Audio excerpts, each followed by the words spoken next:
Did save a lot of homes. A place that had feet of water inside their neighborhood didn't have quite the impact that it did the last year. So we believe that we are making a difference with the drainage projects. Tonight, Hidalgo County officials asking for patience. Last month, we walked you through drainage system changes after last year's flood. Tonight, we find out how well those changes worked. Channel 5's Taylor Winkle live tonight in an area that's still flooded. Taylor.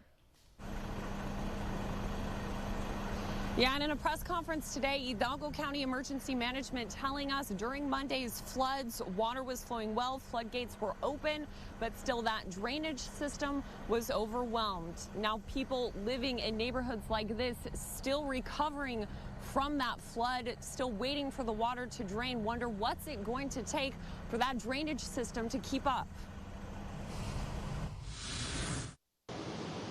1 year and 5 days apart. Millions in damage in a short amount of time. It's really unfortunate that we have to go through two different incidents in about a year span, and they're significant rain events. 500-year storms means that we had a lot of rainfall in a short amount of time. It overwhelms the system. Precinct 1 again, one of the hardest hit areas. Commissioner David Fuentes says this area needs close to $1.5 billion worth of drainage improvements. A tremendous amount of need with not a lot of funding. People being displaced from their homes, losing their personal belongings. Of course, that's concerning. We want people to call this home. We want to know that they can be here, raise a family here, and that the quality of life is good. He says improvements they've worked on since last June made a difference this time around. We have right now approximately 23 pumps in operation. Drainage District Manager Raul Sassin explains. And the Mercedes lateral helped tremendously. This is what he's talking about. This is video we shot today. That area, it's full, but all the area that was inundated last year is not inundated there, so we've done that improvement, and we're going to continue to do those improvements. Spared by the rain.